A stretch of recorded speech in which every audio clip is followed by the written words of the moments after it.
Tonight, a fourth night where people across our villages, towns and cities are fearful for their property and lives. This was the scene in Portadown tonight, where stones, bricks, bottles and beer kegs were thrown at police. A number of roads were blocked, and although the violence has been relatively low level, the situation was described as tense. And after last night's arson attacks in Larne, where youth set fire to the leisure centre, which had been providing emergency shelter for those fleeing violence in Ballymena, a furious row at the heart of the executive over comments made by the DUP Minister Gordon Lyons. He actually inflamed the situation. I believe he through his words, actions and deeds, he failed to show leadership. Mr Lyons rejects that, and the DUP leader Gavin Robinson says Sinn Féin is jumping on a bandwagon. We'll hear from the party's Finance Minister John O'Dowd in just a moment. And live tonight, the SDLP leader Claire Hanna, Alison Morris of the Belfast Telegraph and the DUP's North Antrim MLA Paul Frew.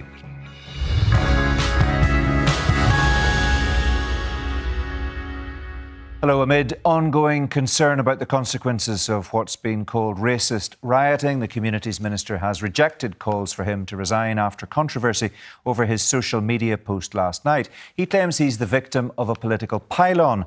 Well, earlier today, the Finance Minister came into the studio. We discussed the spending review and Casement Park, and we'll bring that to you later in the programme. But I began by asking John O'Dowd about those calls for his executive colleague to resign.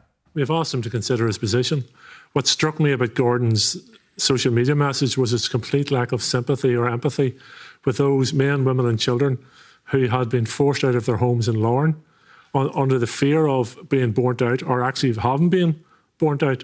He referred to them as these individuals. Now, these individuals were the victims of the crime. They weren't the perpetrators of the crime.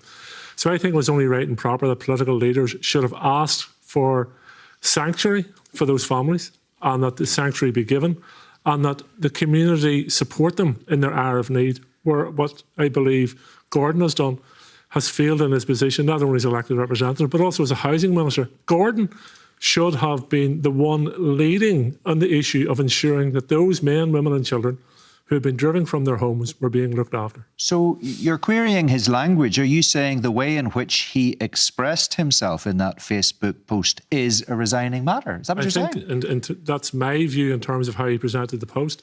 But I think in terms of the broader picture and the issues which people have raised as a result of Gordon's post is that he actually inflamed the situation. I believe he through his words, actions and deeds, he failed to show leadership. And the key point in where Gordon separates out from another MLA who any other MLA shouldn't have tweeted that or social media that message, in my opinion. He's the minister. He's the minister who's responsible for looking after people's housing, particularly in their hour of need, and he failed to do so. Well, he says he's going nowhere. Gavin Robinson, his party leader, has just tweeted a short time ago that Sinn Féin is effectively following the SDLP lead, and Gordon Lyons, to quote him, will not be resigning, and he and we will not be distracted by the game playing. What's your response to that? Well, it's not game playing. I think, in fairness, everybody has to reflect in terms of their actions. And regardless of what the leader of the DUP may say, several parties are now on record as saying that the Gordon should consider his position. The Communities Committee and a cross-party vote have voted no confidence in him. This isn't a trivial matter. It's a serious matter. Are you saying, so that I understand you correctly, it appears to you that Mr Lyons' comments were more focused on the concerns of the protesters than the experiences of the migrants who'd been driven out of their homes? Is that what it comes down to for you? This term migrants was men, women and children who had fled a mob who were burning people out of their homes. So I'm not suggesting you're doing this, but when you label them as migrants, it almost dehumanises them. Well, that's certainly not my intention. I know it's not your intention. And first, I don't believe it is your intention. You dehumanise them by doing that. It was men, women and children who fled a mob who were burning people out of their homes. They sought sanctuary in Larne. Sanctuary should have been given. And a minister of the executive should have been ensuring that sanctuary was provided. So are you saying, just to be clear then, are you saying that the minister's concerns were more focused on the protesters than on those men, women and children you're talking about? They certainly weren't focused on the men, women and children. John O'Dowd speaking to me earlier.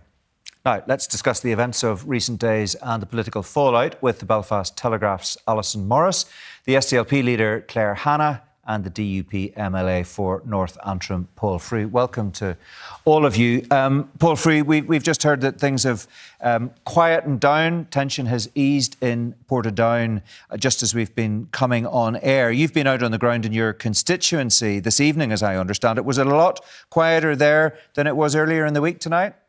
Yes, thankfully, Mark, it was much quieter. There's heavy rainfall, which has probably helped the situation. To be honest, there are still pockets of people gathering.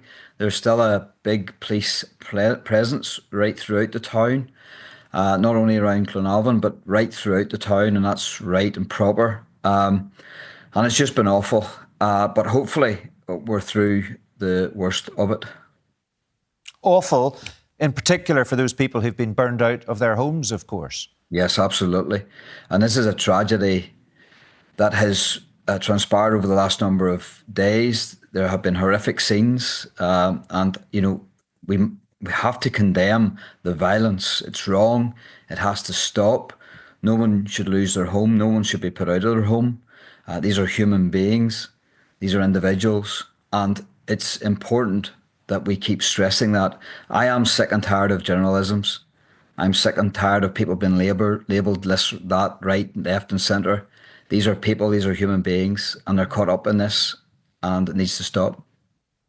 They're being referred to by some people in Ballymena as not being locals, whatever that means. When you hear people saying that, what do you make of that turn of phrase? It's a phrase used by the MP for North Antrim, of course, Jim Allister of the TUV.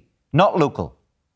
We hear this quite a bit in Ballymena, North Antrim, because there's been rising tensions for many years, and I realised that those tensions were rising over the last number of months and indeed weeks. I warned about it. I was worried about it. I have spoken to the authorities about it, and so I feared that this would happen and it would be some sort of trigger that would create this mayhem. And alas, that is what's happened. And with a heavy heart, I'm on your programme tonight to talk about this. Ballymena is a great town with great people, no matter where you've come from, no matter where you're born. And we want to see Ballymena portrayed throughout the world as a place to come, a welcoming place with lovely people. And what we've had over the last number of nights is going through the world and around the world is truly awful. Yeah, it's pretty bad on so many fronts, isn't it? I just wonder, just before we bring the others into our conversation, what you made of that Bulgarian woman who was featured in the Belfast Telegraph this week, living in Ballymena for some time, thought she was part of the community, has a daughter who was born in Northern Ireland and is at school in Northern Ireland and is now fleeing Ballymena because she doesn't feel safe there anymore. I mean, when you start talking about people who are local and not local, is that woman's daughter local or not? Yeah, and so this is why I think that we need a multi-agency task force set up to deal with some of these massive issues in Ballymena and other places. I think we need a concentrated source of funding and expertise around a table in order to try and alleviate some of these issues, assuage concerns, and actually put a lot of investment and time and education into Ballymena in order to resolve some of these issues. And if it works for Ballymena, it'll work in other places too. Yeah, well, of course, the problems are not exclusive to Ballymena, that's for sure. Claire Hanna, you were also in Ballymena today. It's certainly not your constituency. Do you think that, as Paul Frew is suggesting, we need a multidisciplinary task force to sort these issues out? Well, yes, clearly we do. Ballymena was not a pleasant place to be today. Most people I spoke to are absolutely mortified and upset at what has been happening. A lot of people are terrified. Clearly, there's long-term issues around economic dislocation and change, and there has been a tremendous amount of scapegoating. And I haven't seen, people have been talking about issues that have been bubbling up, and there's no evidence of any leadership to address them. And we've had all sorts of kind of boilerplate statements saying, you know, all your prejudices are right, immigrants are responsible for all your problems, but be nice now as well. And that's not what is needed in the moment to address the challenges that we have. I was genuinely disturbed to see row after row of houses with pre-printed posters saying locals live here, and anything that they could find that was red, white and blue to basically say, please don't smash up my house. It was dystopian.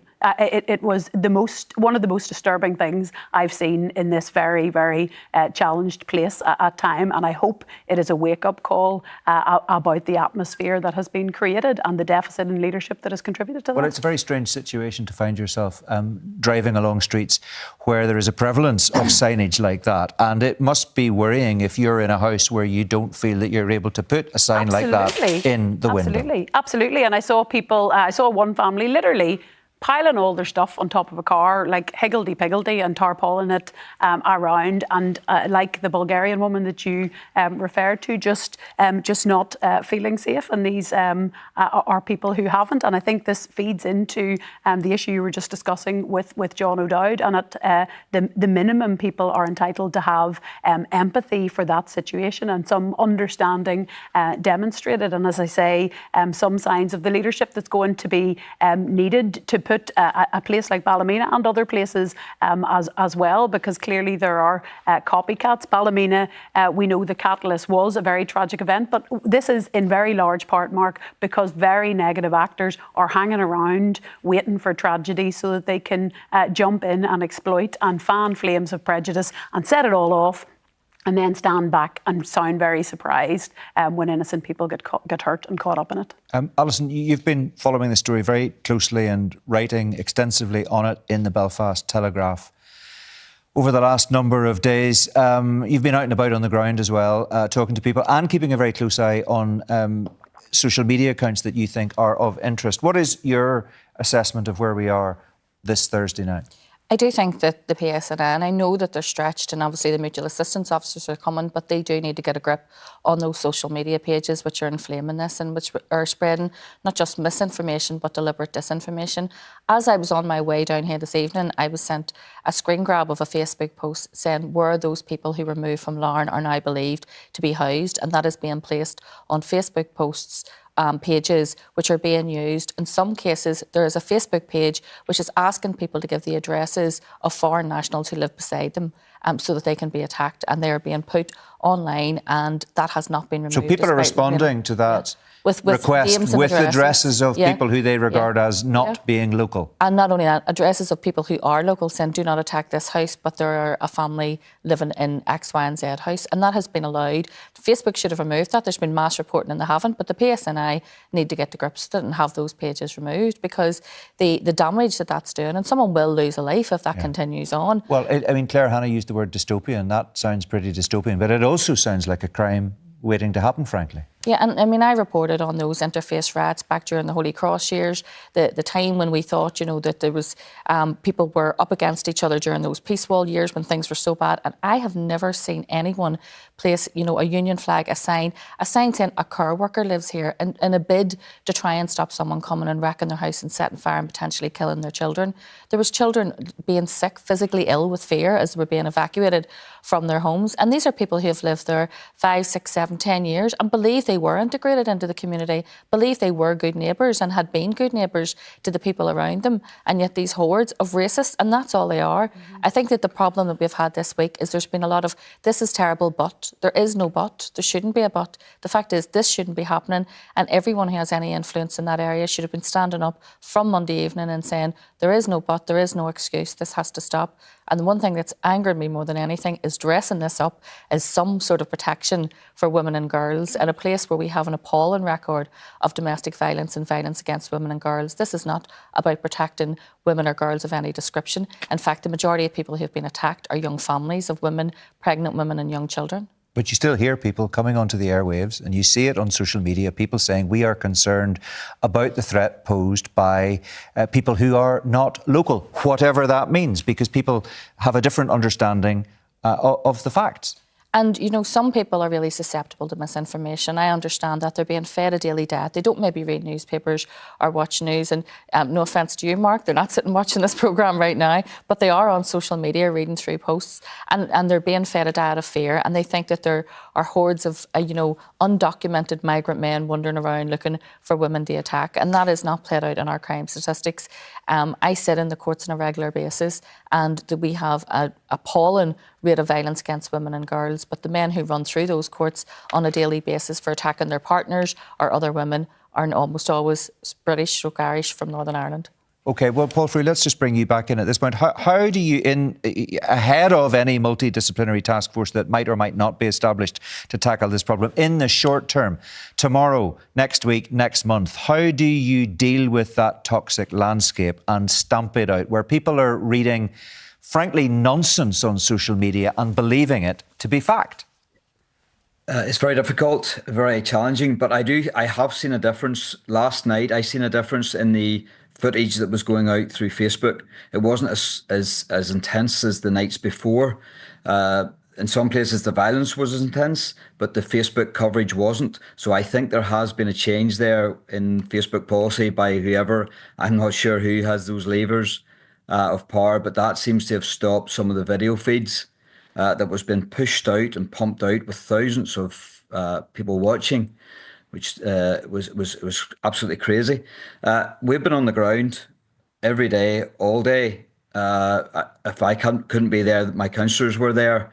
And we've done a lot of work with the community groups, with the community volunteers, and they have been a great help over the last number of, 72 hours or so, in trying to calm it down, trying to get people away. It is clear when you're on the ground that there's a lot of people from outside Ballymena coming in. And I hate to say it, but there's nearly this riot tourism.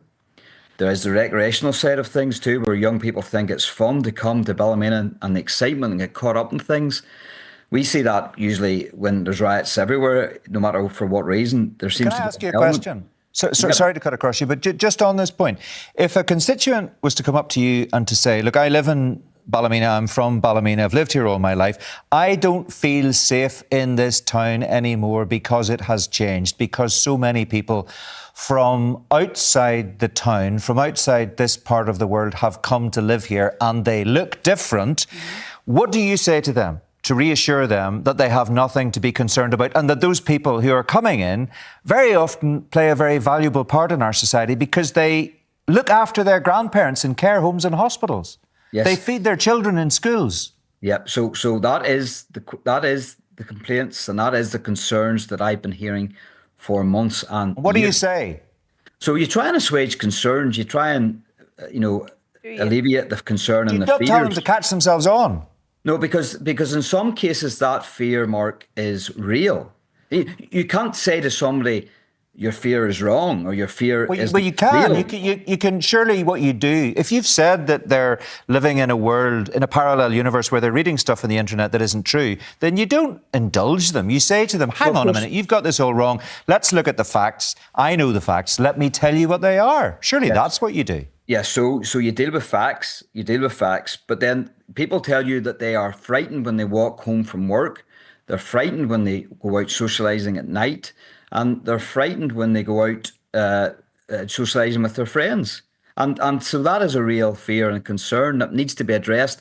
And when I go and seek help, when I've sought help from some of the agencies, I have had a sense that there's been a blind eye or a head turned in the wrong direction. When you have massive demographic change in some quarters in our population, in our built-up areas, that needs addressed. I'm not saying it's wrong. I'm saying you need to manage that, and you need to support those areas. You need to support the people who live in those areas. But you also need to flood those areas with the facts, don't you? Oh, absolutely. But look at the facts, and it's okay us saying that, this is okay and immigration is okay and immigration is positive. We know it's positive.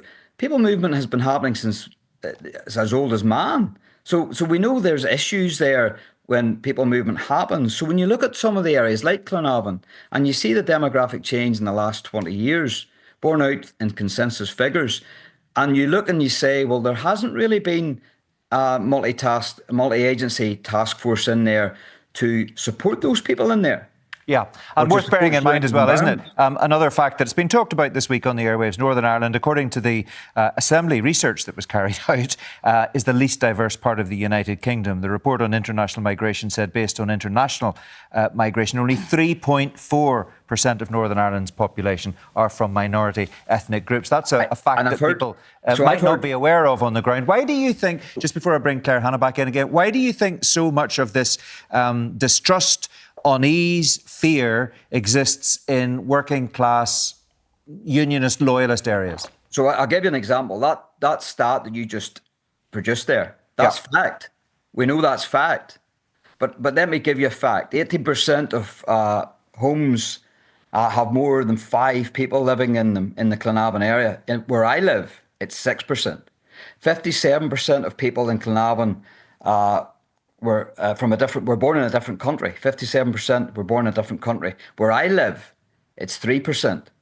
So I think there has to be a different policy and a different agenda for those areas with diverse communities compared to where I live.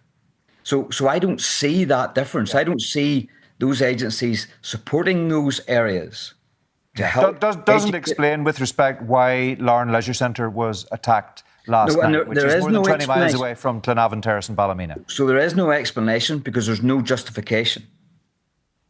Yeah, well, it's racism, isn't it? It's racist thuggery is what the police called it.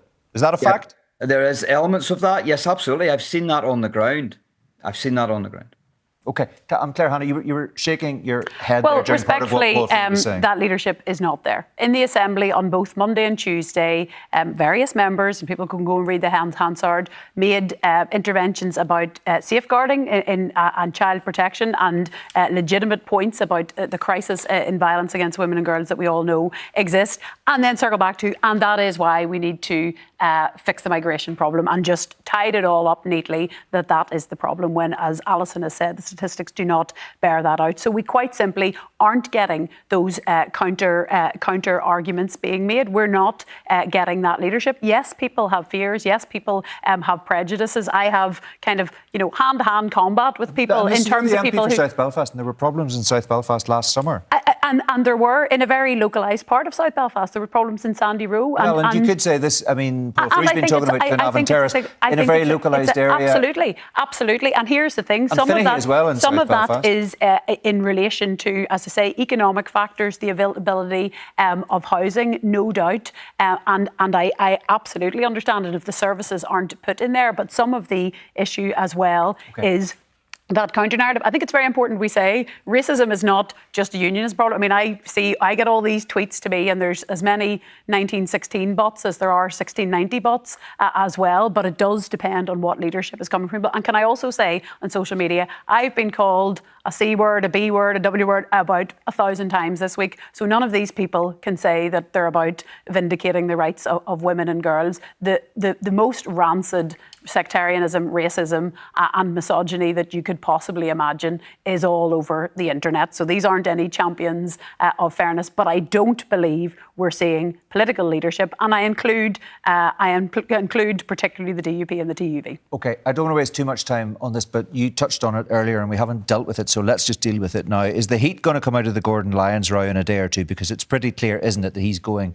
nowhere. No matter how many times people call for his resignation, he's got that job for as long as Gavin Robinson wants him to have that job. We are looking for leadership, empathy, courage, skill to counter this prejudice and to deal with the issues that we very, very clearly have to tackle. We tried to create space for that in referring to the Standards Commissioner in the hope that Gordon Lyons would reflect on his behaviour, the fact that his committee don't have confidence in him. It's important to say he's not just some guy, he is the Housing Minister. Right. There is an opportunity to do that. We will be exploring the mechanisms we have in the Assembly for accountability, but I think there is a window of opportunity to demonstrate that you do have the compassion and the ability to put some of this back together. OK, we're in the final minute of the programme, Alison. I want to give a final thought to you. And I want to just say as well, by the way, we did invite the TUV leader and indeed any representative from the TUV to join us on the programme tonight, but that invitation was declined. What do you make of what you've just heard, and where do you think we go from here?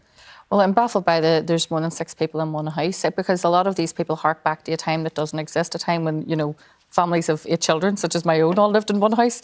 But I do think that, Gordon Lyons isn't going to go unless the DUP want him to go. They clearly don't, and therefore something else is going to have to happen to build a resolution to this. And if there is a problem with housing, you build more housing. If there is, a problem in some streets where there isn't a lack of school places, well, then you create more school places. You don't blame it on the migrant workers who come here to help look after and fill jobs which were not filled. A lot of these people came here because they applied for jobs that could not be filled locally, and yet look how we're treating them. We've got 30 seconds left. Police are having a tough time at the moment. Extra officers on the ground. Do you think the steam could go out of this over the weekend? The mutual assistance officers are very much needed, given the fact what's happened over the past few days. But that is a sticking plaster, and there does need to be a wider conversation about properly resourcing the PSNI. And the rain is probably our best tool against public order at the moment, and that's the state of affairs that we're in. And that's set to stay, I think, for the next few days. OK, to you all, thank you very much indeed. Let's return to that interview with the Finance Minister, John O'Dowd, including what looks like yet another set of negotiations around casement. But I began by asking him about the Chancellor's new spending plans and what they mean for Northern Ireland. There's two elements to this. Since the return of the Executive, my predecessor and I, Ciara Archibald, and I have taken on the mantle now of ensuring that the Treasury funds us fairly through its funding formula. And we've carried out a considerable amount of work on that. And during Ciara's time, she was able to secure an additional £700 million for the Executive. During my most recent engagement with the Treasury and work and presentation of evidence, we've secured an extra £600 million that wouldn't have been there only for that work and engagement being carried out. So we have secured £1.3 billion extra. The CSR, the budgetary announcement yesterday, has given us our funding package for the next 3 years for resource, 4 years for capital. It's a slice of an overall cake. We have received a fair slice of that cake, but my argument is that the Labour government missed an opportunity to increase spending overall in public services and invest in public services. In the absence of that, we received a fair slice of a small cake. I would like to see a much bigger cake. Well, you say that they missed an opportunity. The government would say that it just chose to look at it differently and chose not to make more money available. The difficulty is, where do you go from here? Because this might well be the amount that we're getting, and you may not be able to persuade Treasury officials, because it's very difficult to persuade them to change their position, to increase the amount of money that will come over the next 3 to 5 years. In my short time in the Department of Finance, I have experienced how difficult it is at times to work with the Treasury, but I think we have been successful over this period of time, and we have secured that extra £1.3 billion. As part of the agreement we reached with the Treasury over the funding formula, the Treasury are now going to enter into discussions with us about a fiscal framework, which will look at the entire framework of funding for the North, including tax varying powers, borrowing powers, etc. I think that's an important element to move in. We will also be engaging with them directly in relation to borrowing powers for the Housing Executive, which I think will be a game changer in terms of investment, not only in our current stock of social housing, but building more social housing. So we have finished this phase of discussions and negotiations with the Treasury, but we are entering fresh discussions. And also importantly, and I think this was an important gain in the negotiations, the Treasury have said they're still open to discussing our level of need. The Holtham report, that independent report that was carried out into our level of need, remains on the table. It remains there for discussion, and I think we can make gains there. But you've already tried that. I mean, it's 124 pence for every pound spent in England. You were optimistic, hopeful. A lot of people in the Executive and in politics in Northern Ireland thought that maybe that could be nudged up to 128 off the back of the report you've just quoted. But the Treasury didn't see it that way and stuck at 124. And the Secretary of State said yesterday, listen, it could have been a lot worse. It could have been a lot worse. We could have been 105 at one stage in the discussions. So if that's the case, what leads you to believe that the Treasury, notoriously difficult to deal with, would seriously consider increasing it any further? When they had this opportunity, the case was made and they looked the other way. No, well, this is where the difference was. During the previous negotiations, around £329 million of that funding was agriculture. As a result of agriculture not being ring-fenced, we were in danger that we were actually going to lose out quite a considerable funding because of the formula. And I'm sure your viewers are wondering what this formula are talking about. It's a quite complex, needs-based formula. What we were able to do is set the funding for agriculture to one side, 329, plus get our formula of 124, which when you add the both of them together, brings you to around the funding formula of 127. So I think we've got quite a good deal. But we keep coming back to this point. We've got quite a good deal out of a small cake. We need the cake to be larger. Yeah, the difficulty is the Chancellor's talking about an economy which is shrinking. So we may be looking in the longer term at less money rather than more money, not just for Northern Ireland, but right across the United Kingdom. That's the reality you're facing. It is the reality we're facing. The British economy is at best in difficulties, and it could face further challenges as we move forward. There's minimal growth within it. Decisions made by the Chancellor in terms of where fiscal rules are also challenging. I have a different view on how this place should be governed and where the constitutional question should bring us. The economy is part of that question. As long as we are dealing with the current state of the British economy, we're going to be in this state. I think we need to look at alternatives. OK, so what are the implications of that in terms of your ability to deliver good quality public services to the people of Northern Ireland? As part of the announcement yesterday by the Chancellor, we're now entering a 3-year budgetary period. A difficult 3-year budgetary period, but we can now plan over a 3-year period. And that allows, I as Minister, bringing forward a 3-year budget, but also my executive colleagues, to plan in a way which is different from this stop-start budgetary of one year and then you go into a different year. So I'll be presenting a budget to my executive colleagues on a 3-year basis. I will be seeking that budget to be used for transformation of our public services and improvement of our public services, and it allows us to plan on a long-term basis. So there is opportunities and challenges ahead of us, but we're ministers. That's our role. We have to take on the challenges as well as the opportunities. Yeah, you're relentlessly optimistic here, and I suppose it's right that you should be, and it would be a surprise if you weren't. But just to finish on this point about negotiations with the Treasury, because that's what it all comes down to. Worth remembering that you did say to the Finance Committee at Stormont last month, and let me quote you, "I caution against using the term negotiation when you're dealing with the Treasury. The Treasury is a force of nature and perhaps has its own power base that many find difficult to get around." Now, given that Treasury officials have not budged on this level of need, despite all the parties from Northern Ireland lobbying hard about it, can you really have any hope of success? Well, I beg to differ. They have budged. They have now moved to a position where we're better funded today than we were yesterday as a direct result of the engagement, the discussions, negotiations. Didn't budge on the 124. So they have budged on the 124 because 124 doesn't include the £329 million for agriculture. That is a huge difference in this.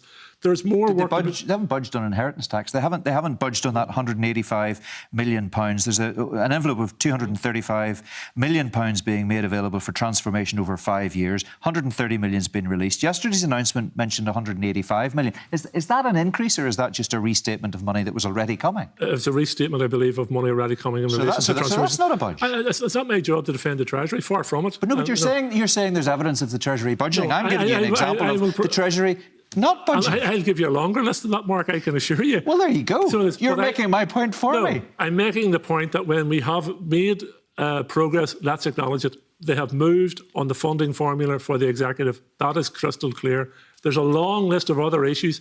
I will have to deal with the executive or the Treasury over the period of time, and I will continue to press our case. OK, and you pressed the case very long and very hard with Hilary Benn before, and all the parties did, and say that the money being made available by the Treasury was not enough to support frontline services for people in Northern Ireland. And Hilary Benn effectively said, that's the money that's available to you, get on with it and do what you need to do. And that's exactly where we are. There's been no budge on that issue. That key issue has not changed. We're £600 million better today than we were yesterday. We're £1.3 billion better than we were at the start of this mandate as a direct result of myself and Kiva Archibald engaging with the Treasury, negotiating with the Treasury and making gains. I am not here to defend the Treasury. I'm not here to defend British government fiscal policy or economic policy. I have to do what's best for the executive and our public services here, and I will continue to do that. The cake, as I refer to it, is not big enough. I believe it was a strategic mistake of the British government not to use their massive wealth to invest in public services and move forward in that trajectory. They have made a decision.